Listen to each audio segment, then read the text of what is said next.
All right, you're live. All right. Well, thank you everyone for joining us. If I can ask you to take a seat and come close. There's some seats up front, first and second row. Make it easy. Maybe we won't have to use these microphones.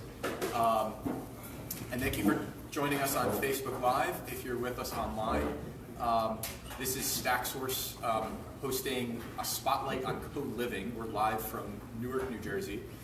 And I'm going to give a quick pitch about StackSource for those that don't know what we do, and then we're going to jump right into co-living. So we're going to give an overview. We have an expert speaker on co-living who we're going to go through an interview, and then we're going to open it up for questions for everyone, and then we'll get back to networking. So grab your drinks and your food and bring it. We'll be presenting for a little bit, and then we'll right back to the fun of meeting people. But so I'm Tim. I'm co-founder and CEO of StackSource. We're an online platform for commercial real estate financing. Now I say online platform. We have 5 commercial capital advisors who are experts in real estate finance, have decades of experience in commercial financing. But we also have software engineers. We are trying to streamline the process of getting a commercial real estate loan, make it a common sense digital experience where you can compare and analyze different loan quotes for a given property that you may be acquiring, refinancing, or developing. So the way we work is we connect property owners that are looking for financing with a set of ideal lender matches depending on your property's location, size, asset class, a number of different criteria. We track what lenders are in market to finance your type of asset. And we make that available through the online platform in 3 steps. First, you submit a loan request, and you're instantly matched to lenders that are most competitive for that asset type in the market. Then your loan package is going to be underwritten and approved by our team of capital advisors. You're going to get a StackSource capital advisor that's going to guide you from every step, from submitting the right documentation to negotiating the points on the loan that you're taking. You can compare and analyze quotes that you receive from StackSource right through our online platform. And again, you have a capital advisor that will make sure that you're optimizing for your investment goals.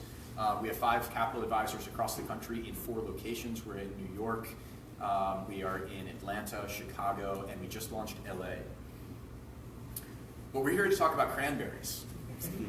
Cranberries are our favorite euphemism for the shift that we're seeing in commercial real estate.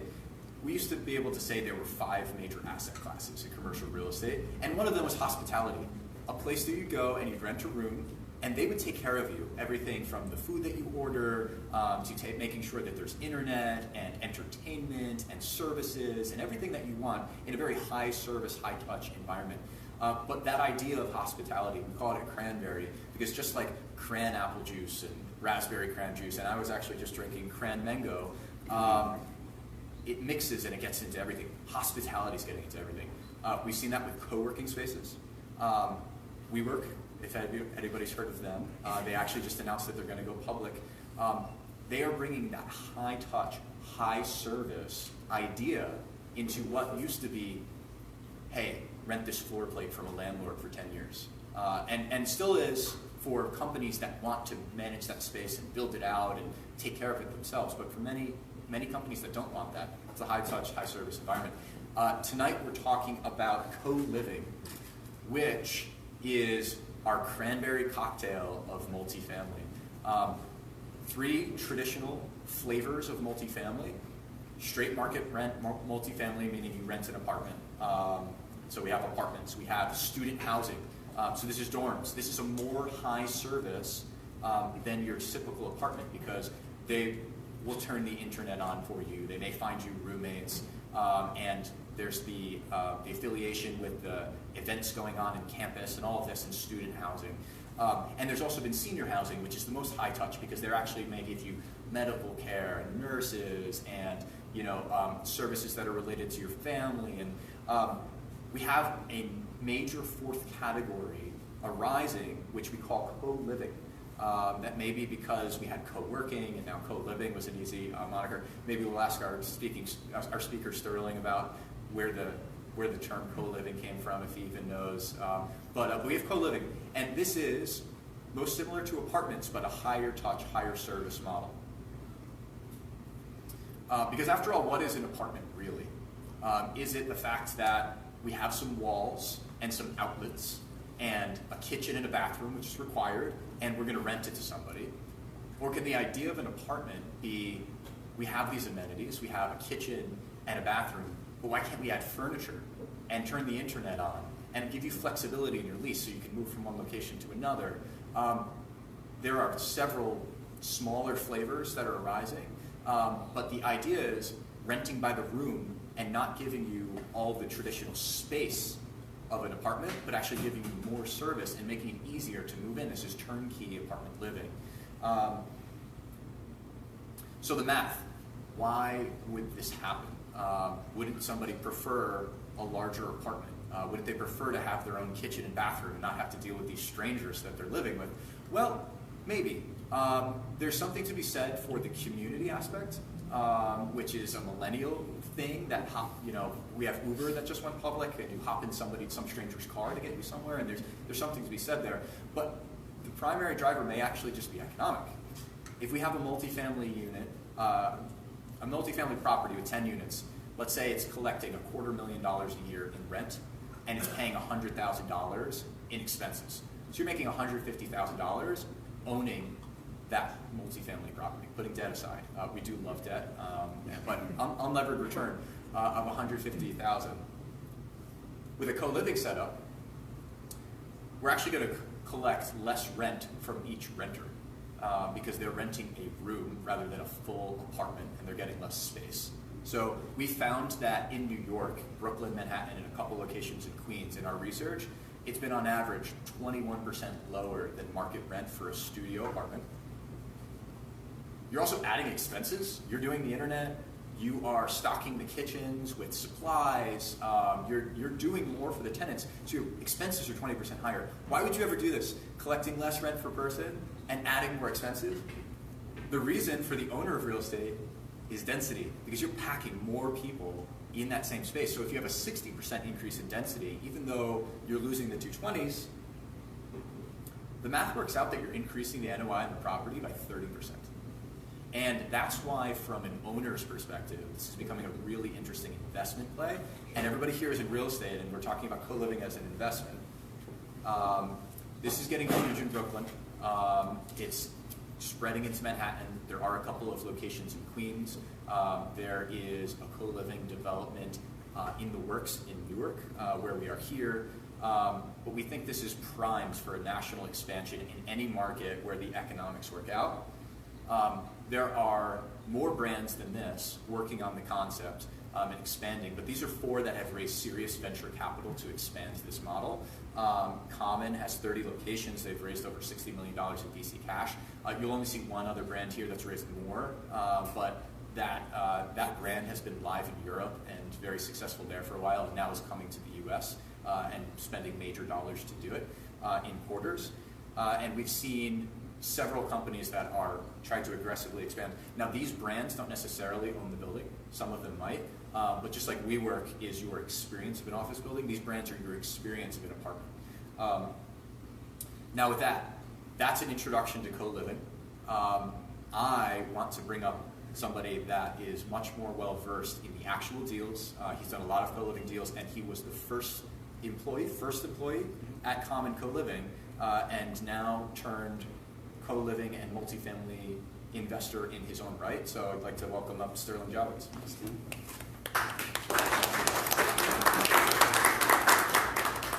You nailed all that. Appreciate it. Yeah, I've already been stealing his knowledge leading up to this event, so that it sounds like I'm smart. If you ever want to sound smart in front of a group, I think you just say the things you hear from an expert. So I'm trying to employ that right now. But let's actually hear from Sterling. So Sterling, first, early employee at Common. Introduce yourself to the crowd in whatever way fits you. Yeah. Hi, I'm Sterling Jawitz. I was, as Tim said, the first employee at Common. I helped start the company with the CEO, Brad Hargraves, about 4 years ago. I was working on my own co-living concept for about a year prior to us launching Common.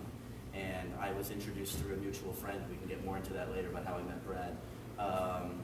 To Brad, and Brad was kind of wanted to get into millennial housing or startup housing, but didn't know anything about real estate.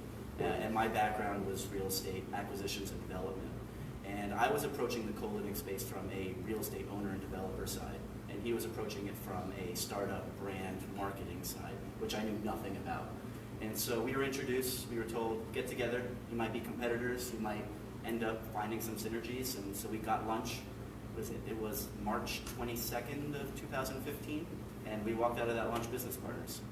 Launched Common, actually the company started— Who paid for lunch? He definitely paid for lunch. Actually, the company originally was called Porchlight. And learning new things, and we rebranded when we closed our Series A. Is it public or shareable knowledge of how much Common.com costs you? I have that, but I will not share that information. But I'll just say it was a pretty penny. Yeah. Yeah, it was not cheap. While we're on the topic, regarding Common.com though, I will say Yeah. when we did buy it, we got contacted actually by Common the rapper, who was really pissed that we bought it because he had no idea that it was for sale. And did you give him the opportunity to invest? Well, no. So we gave him a different opportunity. We said, if you come and do like a commercial, or you essentially kind of do something for us, we'll give you Common at Common.com as an email address. He didn't take it. Oh boy, He did not take it. Yeah. Wow. Okay. Well, he probably wishes he invested in you guys now that you've raised another $60 million and you're on your way. Common's on its way to bigger things. While we're on the topic, who did introduce you to Brad? How did you get to that lunch? Yeah, so I was, again, working on my own co-living concept, and I was fortunate enough that I have a few contacts who are in the venture space and in the entrepreneurial space. So I was actually speaking with my cousin, who founded a venture capital firm called Maveron out of Seattle, with his business partner, Howard Schultz, who was the CEO of Starbucks. And I was talking to him about this for about a year. And one day he came up to me and said, Sterling, you need to meet Brad Hargraves. He was the founder of General Assembly. He has since left, and he's an entrepreneur in residence here at Maveron. We're going to back whatever he does next. He wants to get into millennial housing, and I think what you're talking about is very much in line with what he was looking to do. Amazing. So, email connection, and that was that. Very nice. Yeah. So let's get into co-living. Yeah. What ideas from hospitality are getting into multifamily? How is that affecting multifamily? Well, I think first of all, the two sectors are blending. They're becoming almost one. It's not necessarily like one borrowing things from the other, but there's definitely becoming a blur between what does the typical hospitality industry mean and what does the typical multifamily residential industry mean. So you're seeing people like Marriott are starting essentially larger rooms for people to come with 5-6 of their friends, or essentially a hostel type environment, or they're providing more services than normally would have. But you're also seeing on the multifamily side a lot of people essentially borrowing things from the hospitality industry. So at the core, you have things like the certain types of services. Cleaning, shared goods, so essentially everything you need to cook, clean, entertain with: salt, peppers, pots, pans, knives. The idea is that you're just showing up with a suitcase. They're including your utilities, they're including your Wi-Fi, they're including your furniture, as you alluded to, and they are making it seamless to transition in between properties. That's specifically on the co-living side, but I think multifamily in a larger perspective is also kind of just taking things from the hospitality industry. So for example, Common just announced, and they just opened up their first property in a joint venture with Tishman Speyer. It's called Kin, K-I-N, Kin by Common. And they launched the Jackson Park properties in Long Island City for 1,887 apartments. And that 3-building complex is designed specifically to cater to, they say young families, but I don't think young families exist anymore because no young people are having families. So I'll say new families. And so obviously you're not going to be discriminating based off of like a protected ed class, which is families as a protected class in New York. But you can design the building specifically for their needs. And so what does that mean? That means child playrooms scattered throughout the building, not just a podium level where you have a large cavernous space that's amenity space that essentially goes empty because no one wants to go in there without having to get dressed up. It doesn't feel like an extension of their living room. But really kind of spreading out the amenity package throughout the building. That means providing kind of child-proof outlets throughout the building. That means having an app called the Kin app, Kin by Common, where they can reserve nannies. They have daycare. They're going to be having a partnership with a larger daycare operator as they expand this throughout the country. And so really kind of catering to the needs of people with, they call children -1 to 4. So if you're a year out from having a child to having about a 4-year-old, it's, I would say that you're probably going to get very few bachelors living in that building. Yeah. But it's, and they have community events. I think over Easter they did a Easter egg hunt and they had almost 70 families show up for that. I mean, I need this in Lyndhurst, New Jersey, where I live, because I live in a big multifamily complex, and they literally won't let me park my stroller in the parking space that I buy every month for $200. So if you're watching, I won't name the developer here, but please let me park my stroller in the garage. The stroller, there's a place to store strollers, places to even, and a lot of places have this now, wash your dog. Right?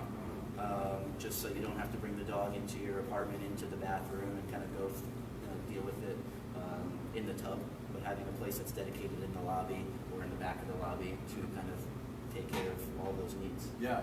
So we've talked a little bit about common, and it seems like partnerships with landlords are a key piece there.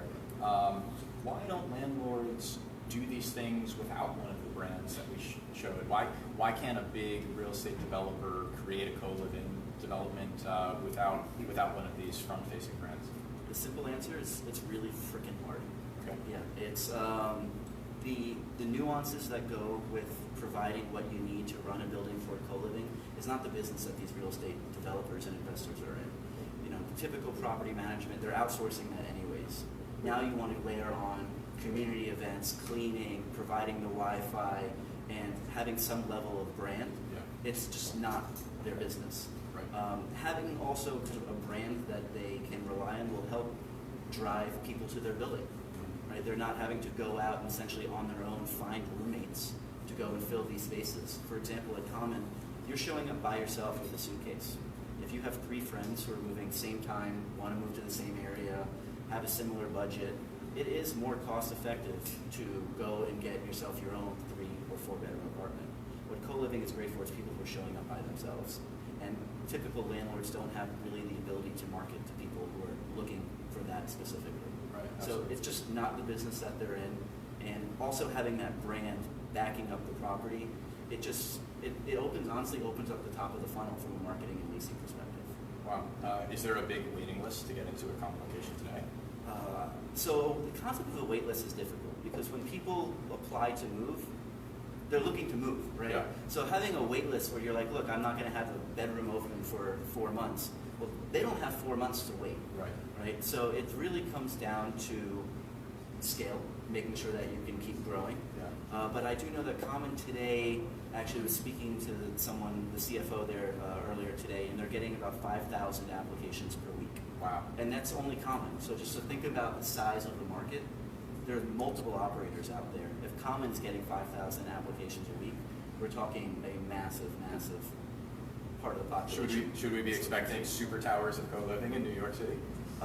Super towers. It's it really, it's hard to build. At that, when you're going really, really tall, it becomes. It really comes down to the floor plans in which you're laying this out. I would say that you are going to start seeing much larger co-living properties around the country. What's great about Common, and when we went into new neighborhoods, I think the reason that we were able to be successful and to understand kind of the demand in those markets is we always started off small. So our first building in New York was 19 beds, and then 11 beds, and then 54 beds, and then 25 beds. Yeah. And from there, you're able to gauge this level of demand. You're able to iterate on the model a lot, and then eventually, once you kind of check all the boxes, then you can start building something big. So I think you are going to see a lot of perhaps larger co-living properties come about, but I think I know that they're going to be more of a mixture of the traditional apartments and co-living apartments, where perhaps people, once they graduate from co-living, will not necessarily want to leave the community and lose all of the amenities and lose all the services. Right. They'll still want to be there, but they not necessarily want to live with 3 or 4 other people. They're going to want their own 1-bedroom or 2-bedroom. And so you might see a kin by common and a common co-living mesh into one for a larger property. Interesting. Interesting. Now notice he measured the size of those properties by the number of beds, which is not the usual measurement for multifamily. You're talking about number of units and converting to number of beds. So it's exactly what we're talking about increasing density. For the landlord, you're increasing density. For the renter, you're still getting a place to live, and that's the difference there. And that's enabling a lot of this magic and for it to work financially. I'll go back to the card because as Sterling knows, we traded what questions we would ask, and I've been asking them all different questions. I can answer anything you like. So anybody have anything, nothing to do with real estate for Sterling? No, let's stick to co-living for now. So there are other players that have raised venture capital and are growing in the space besides Common. Are there any significantly different models, or is everybody kind of coming in as a property manager or master lessor? They all, for the most part, have that fundamental basics of either master leasing an entire property, which no one really wants to do because it's a huge liability on your balance sheet, especially now that you have to carry leases on your balance sheet, which you didn't have to do. Big accounting change for big accounting change. Yeah. And second of all, from a management perspective, it just allows the landlord to participate in the upside versus a master lease is essentially a coupon clip. Right. I would say majority of co-living operators are operating under one of those two or both. At Common, they do master leases and they do management agreements. Yeah. I would say the real differences you're seeing are some people who are actually owning their physical real estate, right, and people who are just essentially being a master tenant or a property manager. So it seems like it would be harder to scale if you have to own the buildings. It is. It is definitely harder to scale. But for example, Quarters, which you mentioned, they don't actually own their building in 324 Grand Street on the Lower East Side, but they are part of Medici, which is a large co-living operator out of Germany, yeah, and they own a handful of their buildings. You have The Collective, which has recently announced some large acquisitions in New York City. In Brooklyn, they just purchased, I believe, the paper factory in Long Island City, and they own all of their buildings and they operate all of them. I think where it gets a little difficult and hard to understand is when people say they've raised this much money. You don't know if it's actually venture dollars or if it's real estate dollars. Right? Those are very different. Most of the people who say they've raised $1 billion, first of all, they didn't raise $1 billion. Second of all, it's mostly real estate money. No one's except for WeWork. Except for WeWork, yeah. So WeWork has WeLive, right, which operates, I would say, more differently than any of the other ones. And the reason being is they essentially retrofit commercial office floor plates for co-living, which doesn't really work. That's why if you read their business plan 4 years ago, they were supposed to have 18 locations. They now have 2. You need to maximize the density. And the only way to maximize the density is with legal light and air, which means you need to have windows. You need to have legal bedrooms. If you imagine taking this floor plate right here, yeah, look how much dead space there is. You're not going to be able to monetize that from a bedroom perspective. You're only going to be able to put bedrooms against the windows. And so from WeLive's design, they have these long, essentially corridor-like rooms where sometimes they have beds that are almost in the wall that are divided with like a shower curtain, right? It's because both beds need to have access to that same window. And so for them, it's we work downstairs, we live upstairs, yeah, kind of spending your whole life in one building, which I don't know how people could do that, but I guess some people do. And the other thing is that they don't want people coming just by themselves, meaning if you're getting a 4-bedroom apartment in WeLive, and it with some of the other operators, I don't mean to pick on them, you need to show up with all your roommates. And I think that defeats a huge point of co-living, which is showing up to a city by yourself with a suitcase where you don't have a community and you're looking to plug into a community. yeah. If you already have all the roommates, as I mentioned, it's cheaper to go find a place on your own.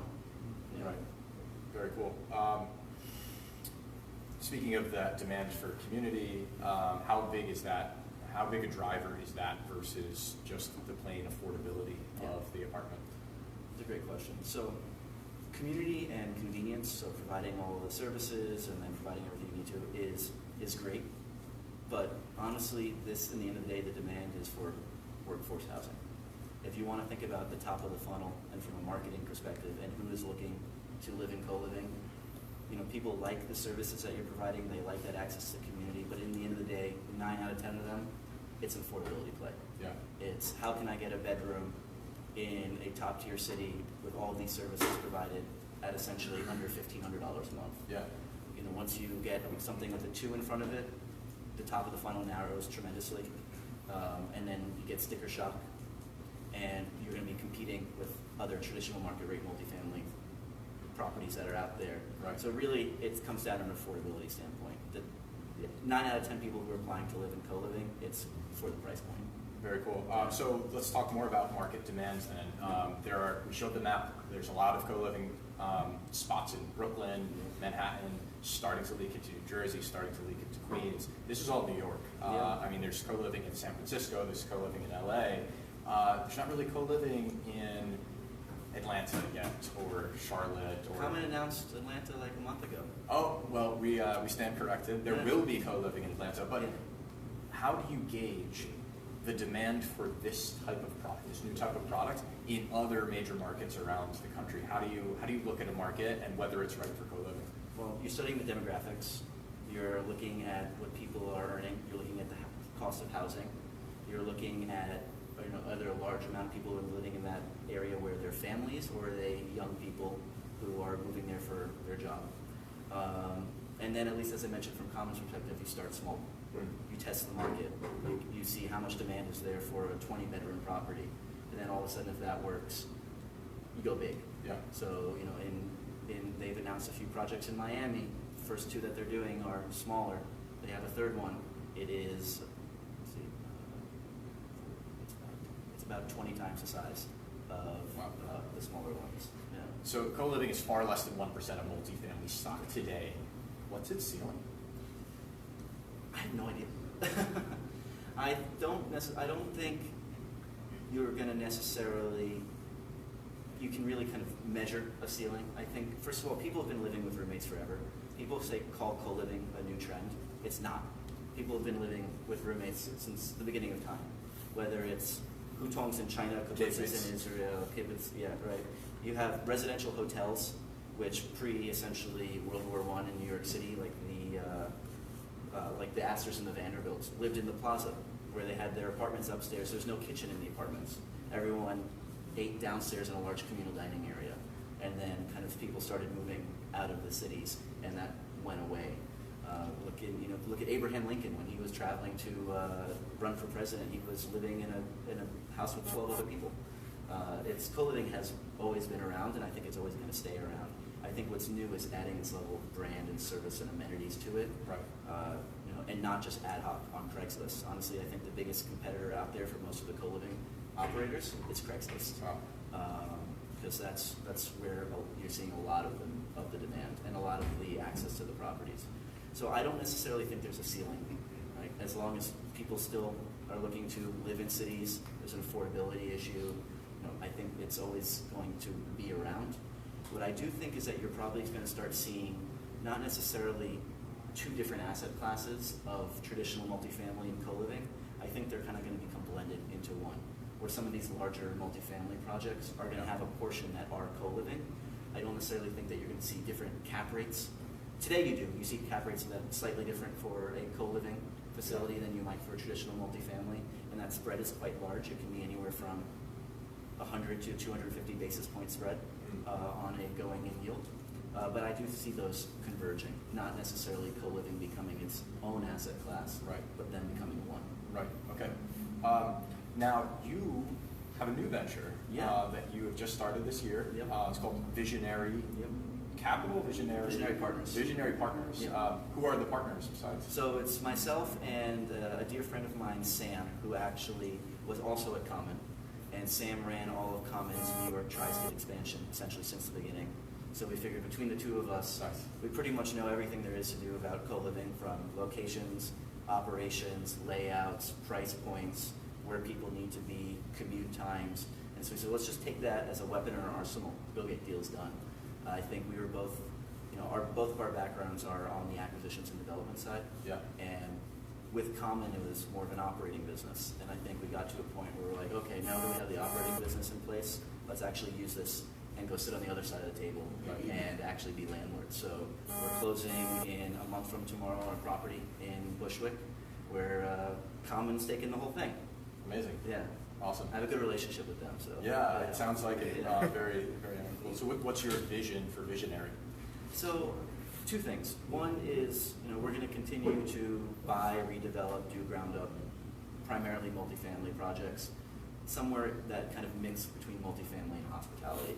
I don't think either Sam or I have the vision of building Class A office buildings in Midtown Manhattan. Mm-hmm. Nothing that interests us about that.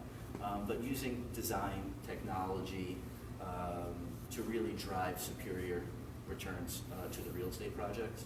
So co-living is going to be one of those things. Some other forms of hospitality, you're seeing a lot of different operators come out that are more in the hotel space that have some pretty unique models that are desperately looking for space, and we're working with a few of them to acquire some buildings. And then we're actually positioned ourselves as co-living consultants.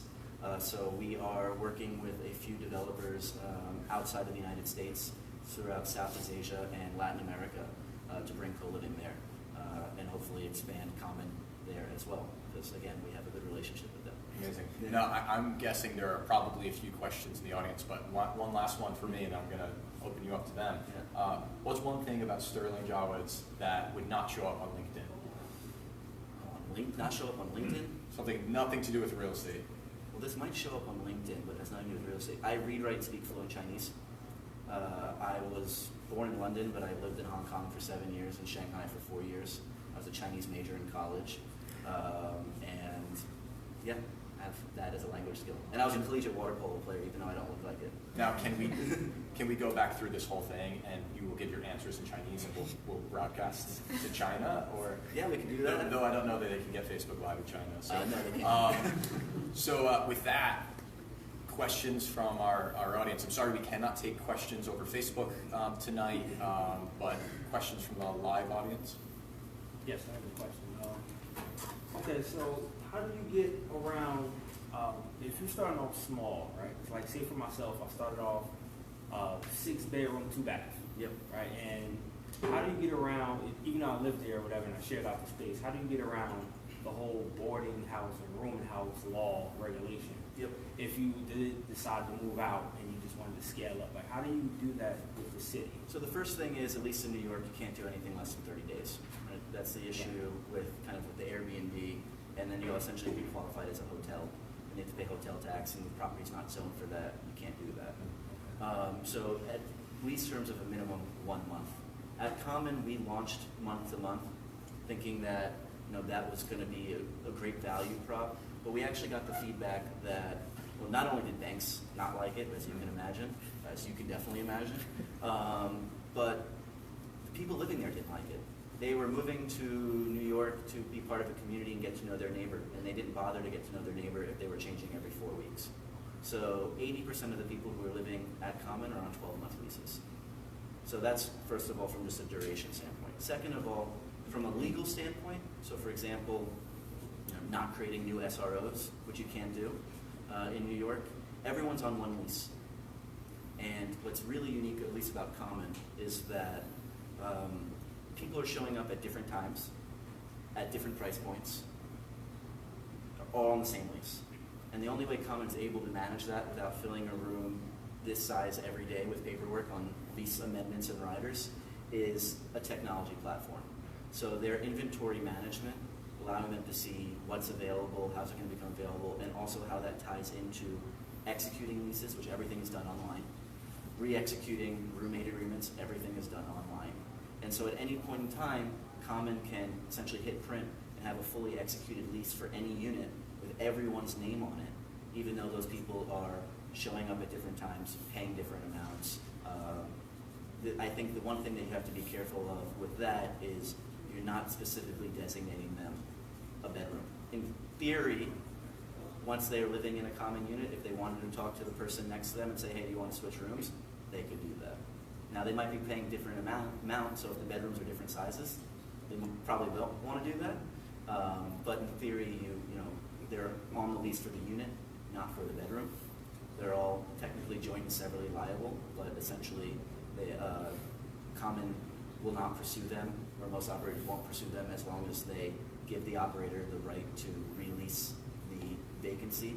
And so as long as they allow someone else to come in, they're not going to be pursued for essentially the non-collected rent for that portion of the unit.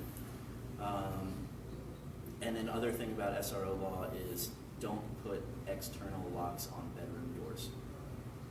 Right? People, when they're in their bedrooms, they can lock them. Everything in the bedrooms is lockable. You can lock the closets. There's a safe. You could lock the dressers. But in theory, when you leave the bedroom, another person who's in your unit can enter your bedroom. When you go to get approvals from the DOB, and you want to make sure that you're not being triggered as a new SRO, you better make sure you don't have external locks on your bedroom doors.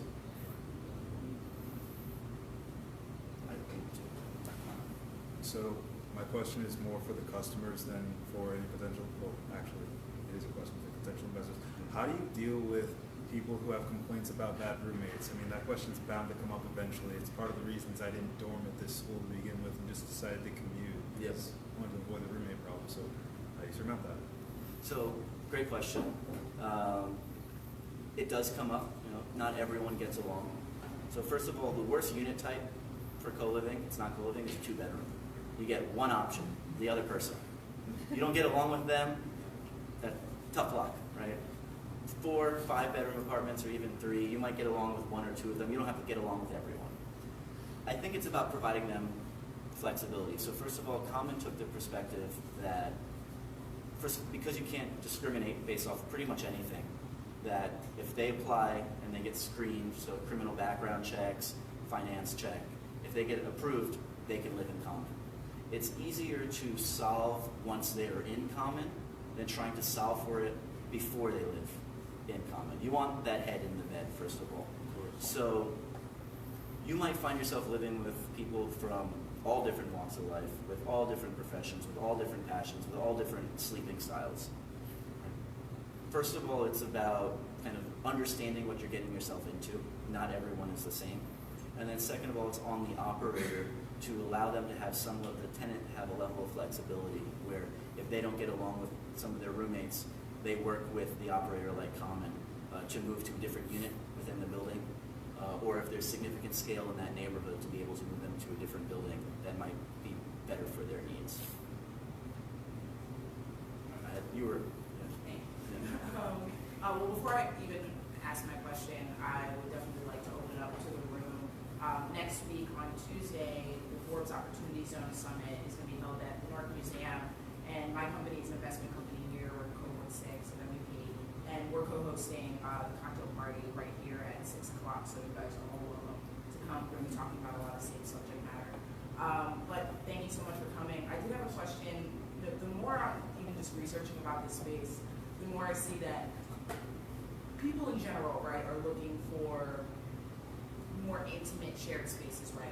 4 to 10 people in the home rather than the more isolated 360 apartment skyscraper in the city, right? Yep. So there seems to be a disconnect between what the companies in this space are offering and what people want. Yep. So from what you've seen with Common, I mean, obviously that has to do with like economies of scale, but what you've seen with Common, how are companies like this balancing economically feasible scale and a scale that favors human connection? No, that's a great question. I think they have to do both. Most of these companies that are venture-backed, they need scale. Yeah. And it's really tough to go and do it small building by small building by small building. But you hit the nail on the head. Like the smaller buildings that are 1, 2 units have a lot more intimate of a community. And people really get to know their neighbors in those situations than we do in a skyscraper. I think what's the way to kind of handle that issue in a larger property is how you design the amenity space and where you place the amenity space. So Common has this concept called the pajama rule, where if the community space in the building caters to too many people where you don't feel comfortable going into it in your pajamas, where you have to get dressed up, then and it doesn't feel like an extension of your living room, it's not going to be used, and you're not going to use it, and it's not worth doing. So this whole concept of having this large cavernous amenity space on the ground floor, the second floor, with pool tables and rock climbing walls and gyms and everything, is essentially going out the window, right? Because you see, they're great for leasing, they're great for marketing purposes, but no one uses them, and you end up paying through the roof for all this stuff that you hardly ever touch. So the idea is, how do you chop that space up and spread it out throughout the building, where you can almost think of communities on a floor or 2-floor or a chunk basis, and really connect the people in that building with the people that are directly around them. And that's both through kind of giving them that space on the floor, whether it's maybe a communal kitchen on every few floors, where if they want to host a dinner party, or they want to get out of their unit, they can go to that space where people 10 floors up aren't going to be using that, they're going to be using their own. And then also on the technology side, perhaps in a larger building, almost, let's say, I don't know if people here use Slack, which is a messaging app, but you create essentially these channels, right? And Common has their own, they used to have every member on Slack, but now they've created their own internal communication software. And essentially you can create channels not only for us home, if it's a small home, but you can create it for a large building as if it was made up of multiple different communities. So I think it's about addressing it in the physical sense and also in the intangible sense on the technology to really combat that issue of community when you're living with 300 other people, because you're never going to get to know everyone, nor I don't think would you want to get to know everyone. Yeah. How is it that the financing is secured on some of these projects? Is it done like traditionally, multifamily, these amounts of units, and then the leases are breaking up? Or is it from the beginning set up to where each room is factored in? We could both provide color on that, but I'll let you go first. Well, I'm going through that right now because we're doing this property in Brooklyn, and a lot of my investors are asking what's going to happen on the refi, especially because whether it's a master lease or a management agreement, that changes things.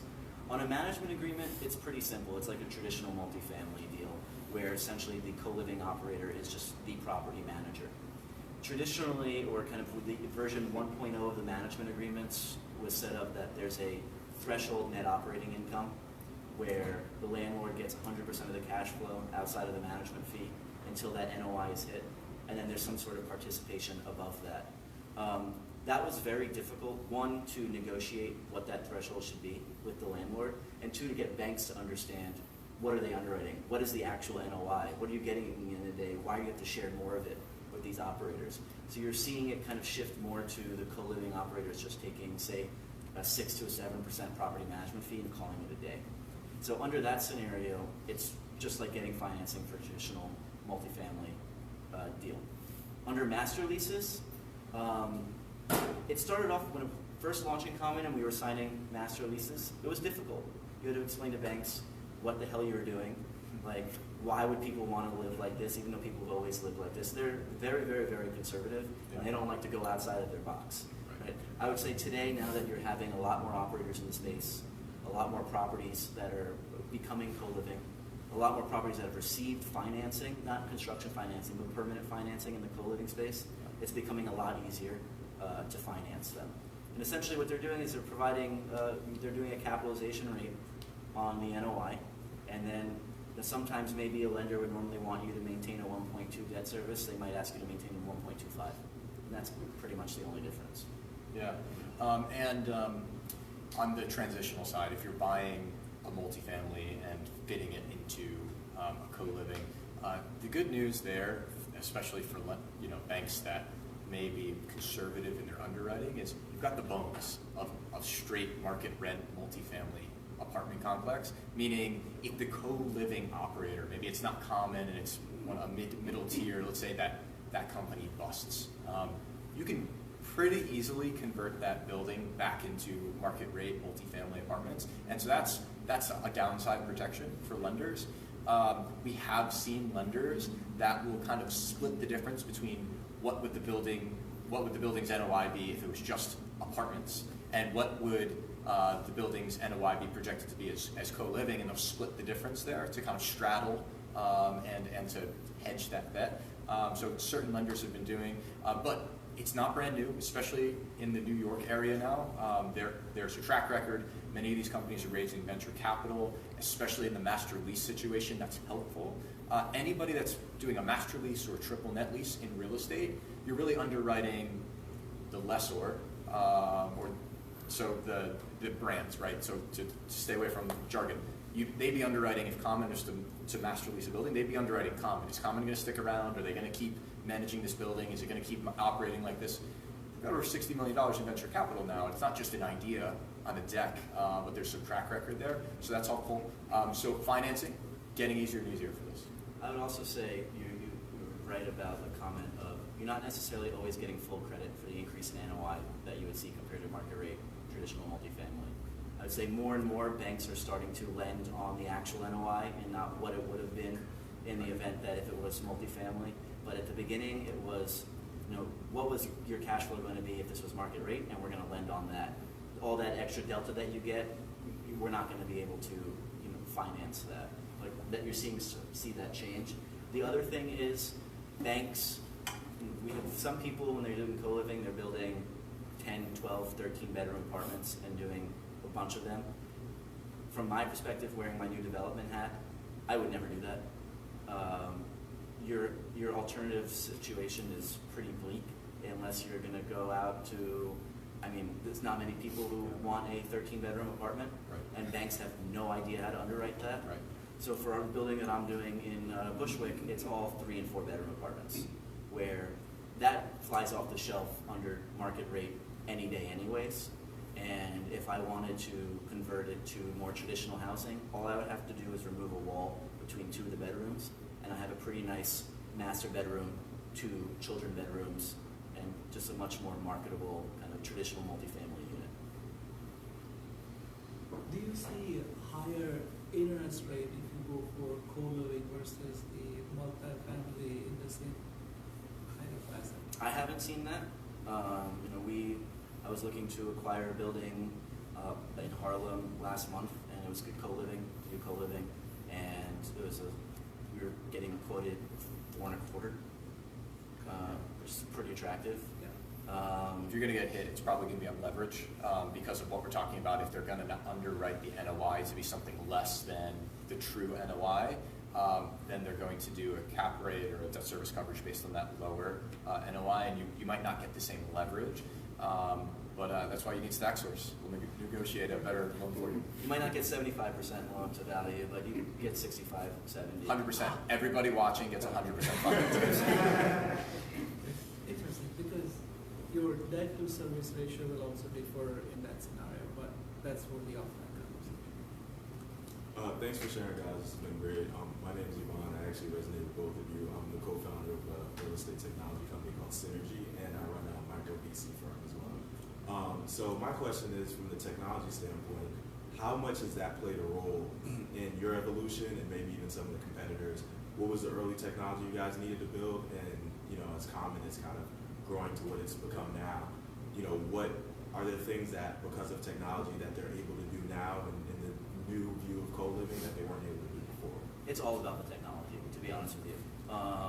You can go onto most of these operators' websites and see how they design space, and you can copy it.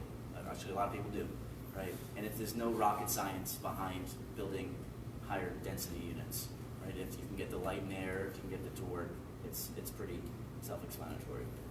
It's all about the technology. It's all about, is what I talked about earlier, how do you manage those leases? How do you do inventory management without having people, one, sign an actual physical paper and come into an office to sign it, where people, they don't know their roommates.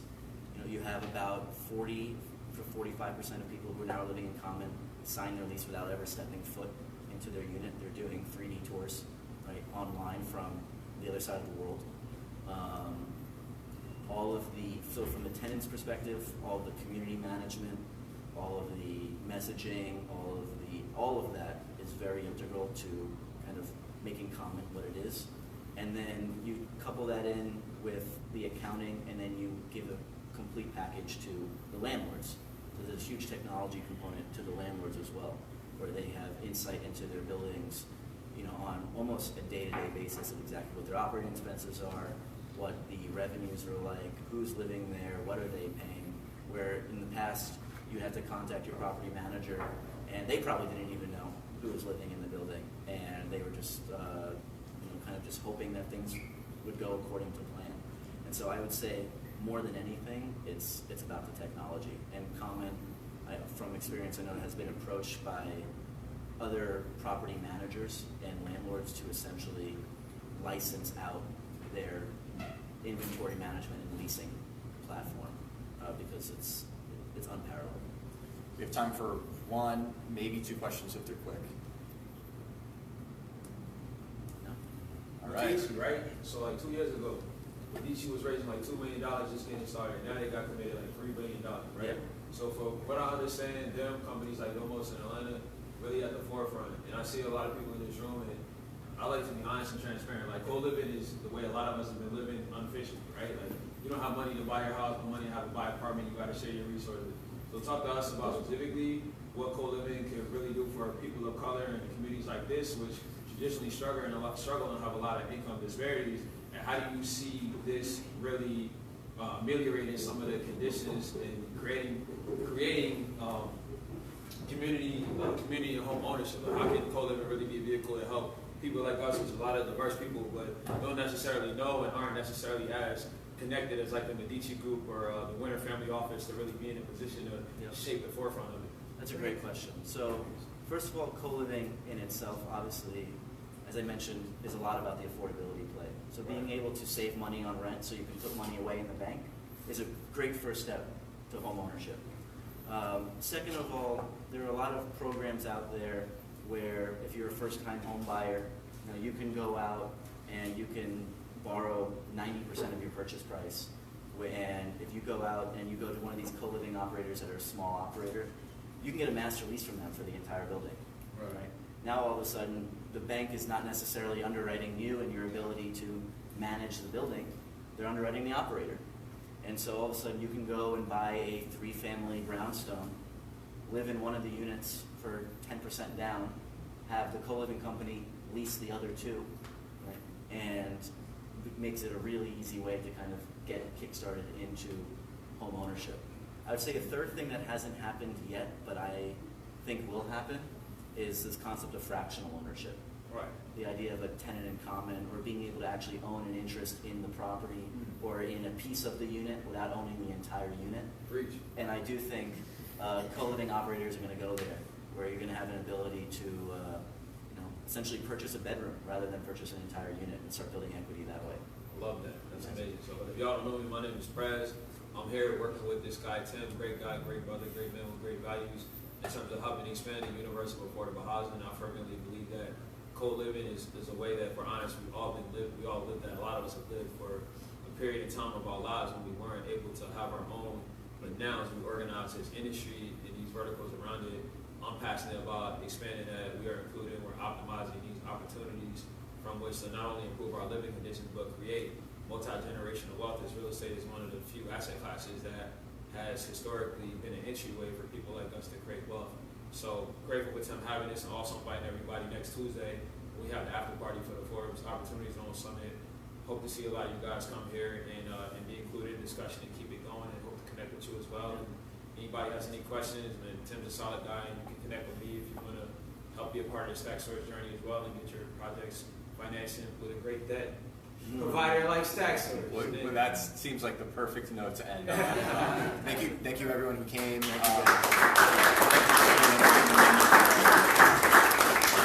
Great. With that, we still have some more some drinks, and please don't make me eat all that cheese. So please network and meet at least 2 new people if you came tonight. Great job, guys. Great job, bro. Hey, man, we're going to talk. Appreciate you coming. Nice to meet you.